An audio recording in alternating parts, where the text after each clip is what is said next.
नमस्कार मित्रांनो, या रिअल प्राईम व्हिडिओमध्ये आपण एका रिअल गोल्डमॅनबद्दल जाणून घेणार आहोत, ज्यांच्या मनाच्या श्रीमंतीचे चर्चे महाराष्ट्रभर प्रसिद्ध आहेत. तुकोबारायांचे अभंग तोंडपाठ असणारे शांत व संयमी पैलवान, आपल्या जिभेच्या साखरेने लोकांना आपले करणारे, अबू आझमीने मराठीत शपथ घेत नाही म्हटल्यावर त्याच्या कानशिलात मारणारे, मनसेचा ढाण्या वाघ म्हणून महाराष्ट्रभर ख्याती असणारे रमेश वांजळे यांचा खरा जीवन प्रवास या व्हिडिओच्या माध्यमातून आपण उलगडणार आहोत. चला माहितीला सुरुवात करूया. 12 नोव्हेंबर 1965 रोजी पुणे जिल्ह्यातील हवेली तालुक्यातील अहिरे या गावामध्ये रमेश वांजळेंचा जन्म झाला. त्यांचे वडील हिरामन वांजळे हे गावचे प्रतिष्ठित व्यक्ती व गावचे सरपंच होते. गावामध्ये त्यांना मोठा आदर आणि सन्मान होता. रमेश वांजळे हे घरातील थोरले अपत्य असल्यामुळे त्यांच्या वडिलांची त्यांच्यावर मर्जी होती. अगदी लहानपणीच वडिलांनी त्यांना तालमीमध्ये टाकल्यामुळे व्यायामाची आवड रमेश वांजळेंना लागली होती. सगळ्यात अगोदर आरोग्य आणि नंतर सर्व काही हे ते वारंवार बोलून दाखवत असत. नियमित तालीम करून वांजळेंनी शरीरयष्टी कमावली. व्यायामासोबतच त्यांचा कल अध्यात्माकडे होता. तुकोबारायांचे अभंग त्यांना खूप प्रेरणा देत होते. जगण्याचे मर्म रमेश वांजळेंनी तुकोबारायांच्या अभंगांमध्ये शोधले. पुढे याचाच फायदा त्यांना राजकीय जीवनामध्ये झाला. रमेश वांजळे सरपंचाच्या घरात जन्मले होते. वडिलांच्या ओळखीवर राजकीय क्षेत्रामध्ये नक्कीच जाऊ शकले असते, परंतु असे न करता त्यांनी स्वतःचा नवा मार्ग निर्माण करायचे ठरवले. पिंपरी चिंचवडला येऊन मिळेल ते काम करायचे त्यांनी ठरवले होते. शरीरयष्टी मजबूत असल्यामुळे रमेश वांजळेंना पिंपरी चिंचवड महानगरपालिकेमध्ये सिक्युरिटी गार्डची नोकरी मिळाली. यानंतरची काही वर्ष त्यांनी वाकड स्मशानभूमीमध्ये सिक्युरिटी गार्डची नोकरी करण्यामध्ये घालवली. ही नोकरी करत असताना त्यांच्या जीवनामध्ये एक टर्निंग पॉईंट आला. त्यांची ओळख रामकृष्ण मोरेंसोबत झाली. आध्यात्मिक विचार व उत्तम वक्तृत्व असणाऱ्या रमेश वांजळेंच्या जीवनाला योग्य दिशा देण्याचे काम त्यांचे राजकीय गुरु असणाऱ्या रामकृष्ण मोरेंनी केले. रामकृष्ण मोरेंच्या संपर्कात आल्यानंतर त्यांनी स्मशानभूमीतील नोकरी सोडली आणि राजकारणामध्ये प्रवेश करण्याचा निर्णय घेतला.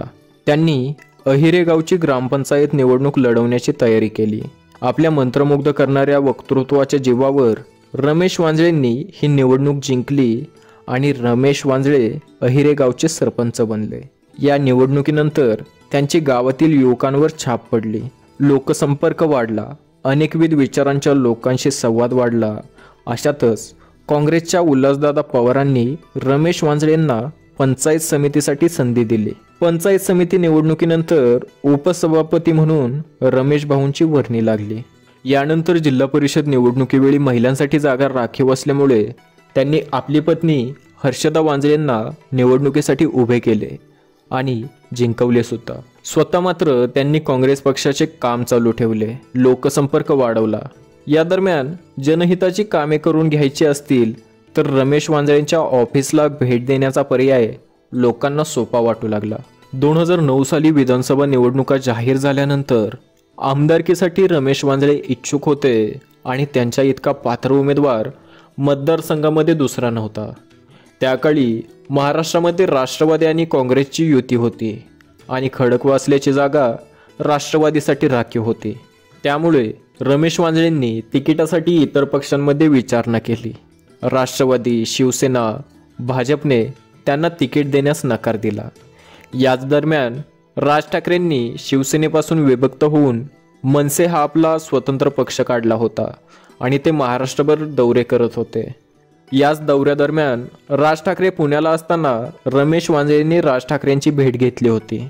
या भेटीदरम्यान राज ठाकरेंनी वांजळेंचे नेतृत्व कौशल्य ओळखले होते. हा व्यक्ती पक्षाला 10 हत्तीचे बळ देणार हे राज ठाकरेंनी ओळखून त्यांना तिकीट दिले. रमेश वांजळे या निवडणुकीमध्ये खडकवासला मतदारसंघातून स्वकर्तृत्वावर निवडून आले. महाराष्ट्र नवनिर्माण सेनेने नेहमीच मराठीचा आग्रह धरला आहे. 2009 मध्ये सुद्धा विधानसभेमधील शपथ मराठीतूनच घेण्याचा आग्रह मनसेचा होता. विधानसभेत सगळे आमदार मराठीतूनच शपथ घेतील, नाही घेतले तर माझा मनसैनिक पाहून घेईल, असे वक्तव्य राज ठाकरेंनी केले होते. परंतु अबू आझमीला विनाकारण मराठी माणसांच्या भावना दुखावायची सवय असल्यामुळे त्याने हिंदीमधून शपथ घ्यायला सुरुवात केली. संतप्त झालेल्या मनसेच्या आमदारांनी गदारोळ घातला. सगळ्यात पुढे असणाऱ्या रमेश वांजळेंनी अबू आझमीचा माईक हिसकावला आणि कानशिलात लगावली.